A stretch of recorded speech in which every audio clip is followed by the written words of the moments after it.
మన దేశంలో ఒక మిస్టీరియస్ జలాశయం ఉంది. అది చూడడానికి నార్మల్గానే ఉంటుంది, కానీ ఆసియా ఖండంలో ఏవైనా న్యాచురల్ డిజాస్టర్స్ జరిగే ముందు ఈ జలాశయంలోని నీరు వాటంతటవే పెరిగిపోతాయి. దాంతో ఎప్పుడైతే సడన్గా ఈ జలాశయం నీటి మట్టం పెరుగుతుందో స్థానికులు త్వరలోనే ఏదో ఆపద ముంచుకొస్తుంది అని జోస్యం చెప్పేస్తారు. ఆశ్చర్యకరమైన విషయం ఏంటంటే ఆ జోస్యం 100కి 100 పాళ్ళు చాలాసార్లు నిజమైంది. 2004లో సంభవించిన ప్రకృతి బీభత్స సునామీ సమయంలోనైతే ఈ జలాశయంలో నీరు ఏకంగా 1500 మీటర్ల ఎత్తుకు చేరుకుంది. అలాగే నేపాల్, గుజరాత్లో సంభవించిన భూకంపాల సమయంలో కూడా ఈ జలాశయంలోని నీరు విపరీతంగా పెరిగిపోయిందట. వినడానికి ఆశ్చర్యంగా ఉంది కదూ, కానీ ఇది నిజం. ఈ జలాశయంలోని మిస్టరీ సాధారణ వ్యక్తులనే కాకుండా ఏకంగా డిస్కవరీ ఛానల్ వారిని కూడా ముప్పు తిప్పలు పెట్టి 3 చెరువుల నీళ్లు తాగించింది. చేసేదేం లేక ఆ టీం వారు వెనుదిరిగి వెళ్ళిపోయారు. ఆ జలాశయం పేరు చెప్పలేదు కదూ, ఆ జలాశయం పేరు భీమ్కుండ్. ఏంటి మధ్యలో భీముని పేరు ఎందుకు వచ్చింది అనుకుంటున్నారా? ఈ జలాశయానికి భీమ్కుండ్ అని పేరు పెట్టడం వెనుక ఒక పురాణ గాథ ఉంది. మహాభారతంలో పాండవులు జూదంలో ఓడిపోయి రాజ్యాన్ని కోల్పోయి ద్రౌపది సమేతంగా వనవాసానికి వెళ్ళేటప్పుడు మార్గమధ్యంలో సూర్యుని దాడిని తట్టుకోలేక విపరీతమైన దాహంతో ద్రౌపది విలవిలలాడిపోయింది.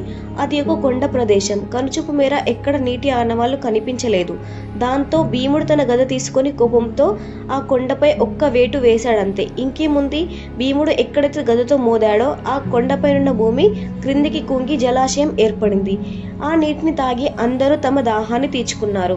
ఇక అప్పటి నుండి ఇప్పటి వరకు యుగయుగాలుగా ఆ జలాశయం ఎండిపోకుండా ఇంకా అలాగే ఉంది. అందుకే ఈ జలాశయానికి భీమ్కుండ్ అని పేరు పెట్టారు. అయితే మరొక ఆశ్చర్యకరమైన విషయం ఏంటంటే ఎన్నో అడ్వాన్స్డ్ ఎక్విప్మెంట్స్ అందుబాటులో ఉన్నప్పటికీ ఈ జలాశయం లోతును మాత్రం ఖచ్చితంగా ఎవరూ అంచనా వేయలేకపోయారు. సుప్రసిద్ధ భూగర్భ శాస్త్రవేత్తలు సైతం మా వల్ల కావట్లేదని చేతులెత్తేశారు. అలాగే ఈ జలాశయం లోతును కనుక్కోవడానికి డిస్కవరీ ఛానల్ టీంలోని వరల్డ్ ఫేమస్ స్విమ్మర్స్ కూడా చాలా ప్రయాణం చేశారు. అయితే వారికి కొన్ని విచిత్రమైన, ఇంతకు ముందు ఎన్నడూ చూడని కొన్ని జలప్రాణులు మాత్రం కనిపించాయట. అలాగే వారికి 80 అడుగుల లోతులో సముద్రపు అలలు తగిలినప్పుడు కలిగే అనుభూతి కలిగిందట. దాంతో సైంటిస్టులు ఈ జలాశయం సముద్రంతో లింక్ చేయబడిందని అనుమానం వ్యక్తం చేస్తున్నారు. అలాగే ఈ జలాశయానికి అండర్ గ్రౌండ్లో వాటర్ రావడానికి ఒక ఇన్పుట్, వాటర్ వెళ్ళడానికి ఒక అవుట్పుట్ మార్గాలున్నాయని, అందుకే ఈ జలాశయం అడుగులో సముద్ర గర్భం అంతర్భాగంలో ఉండే భయానక లక్షణాలు కనిపిస్తున్నాయని చెప్పారు. ఇన్ని చెప్పారు కానీ ఈ జలాశయం లోతెంత అని అడిగితే మాత్రం నీళ్లు నమిలారు. ఈ జలాశయానికి సంబంధించి మరో ఆశ్చర్యకరమైన విషయం ఏంటంటే సాధారణంగా చెరువుల్లో, బావుల్లో, జలాశయాలలో గనుక ఎవరైనా మునిగి చనిపోతే కొన్ని రోజులకి వారి శరీరం ఉబ్బి పైకి తేలుతుంది. కానీ ఈ జలాశయంలో ఎవరైనా మునిగి చనిపోయారో ఇక వారి శవం అడ్రస్ ఆ దేవుడికి తెలియాలి. ఈ జలాశయంలో మునిగి చాలా మంది చనిపోయినప్పటికీ ఒక్కరంటే ఒక్కరి శవం కూడా ఇప్పటి వరకు పైకి తేలలేదు. వింటుంటే ఏదో మిస్టరీగా ఉంది కదూ. ఈ జలాశయంలోని నీరు సముద్రపు నీటిలాగా బ్లూ కలర్లో ట్రాన్స్పరెంట్గా క్రిస్టల్ క్లియర్గా ఉంటుంది.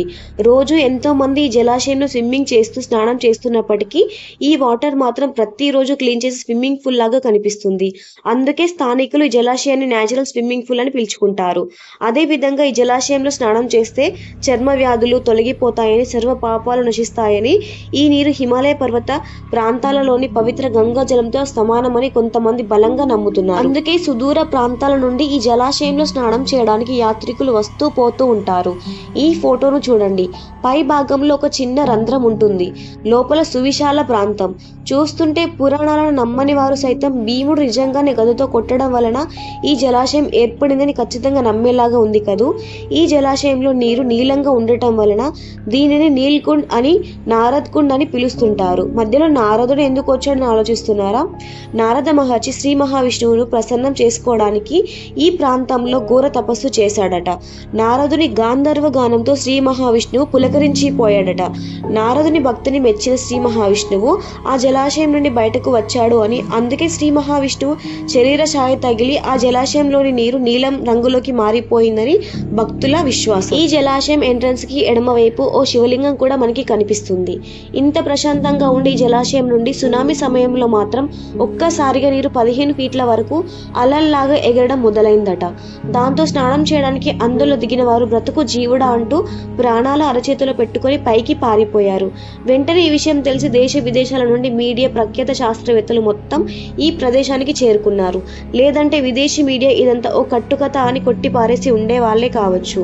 కానీ కళ్ళతో చూసిన నిజం, కెమెరాలో తీసిన ఖరీదైన నిజం అబద్ధమని ఎలా బకాయిస్తారు? జలాశయ రహస్యం తెలుసుకోవడానికి భారత మిలిటరీ విభాగానికి చెందిన గజయితగాళ్లు సైతం క్రిందికి దిగారు. సుమారు 40 మీటర్ల లోతుకు చేరుకున్న తర్వాత వారికి అరేబియా సముద్రంలో కనిపించే జలప్రాణులు కనిపించాయి. సముద్రపు అలల తాకిడి అనుభూతి చెందారు. అసలేం జరుగుతుందో అర్థం కాక ఆ గజయితగాళ్లు ఈ జలాశయంను కనుక్కోవడం మా వల్ల కాదని చేతులెత్తేసి అక్కడి నుండి వెళ్లిపోయారు. ఇక అప్పటి నుండి ఈ జలాశయం మరింత ఫేమస్ అయింది. ఈ జలాశయం లోపలికి వెళ్ళడానికి మెట్లు కూడా ఉన్నాయి. లోపలికి వెళ్లే ముందు ఎంట్రన్స్ దగ్గర శ్రీ మహావిష్ణువు, లక్ష్మీదేవి విగ్రహాలు మనకి కనిపిస్తాయి. అదేవిధంగా సూర్యుని కిరణాలు నేరుగా ఈ జలాశయంపై పడి నీటి రంగురంగులుగా ఇంద్రధనుసులాగా కనిపిస్తుంది. ఈ అద్భుత చిత్రాలను ఖైదు చేయడానికి ఫోటోగ్రాఫర్లు సైతం ఈ ప్రదేశానికి క్యూ కడుతుంటారు. 1978లో జిల్లా ప్రభుత్వం ఈ జలాశయం మిస్టరీని ఛేదించడానికి, ఈ జలాశయం లోతును కనుక్కోవడానికి, అందులోని నీటిని ఖాళీ చేయడానికి ఇక్కడ 3 పంపుల ద్వారా విశ్వ ప్రయత్నం చేశారు. ఇలా 1 కాదు 2 కాదు 7 రోజుల పాటు వారి ప్రయత్నం నిరంతరంగా కొనసాగింది.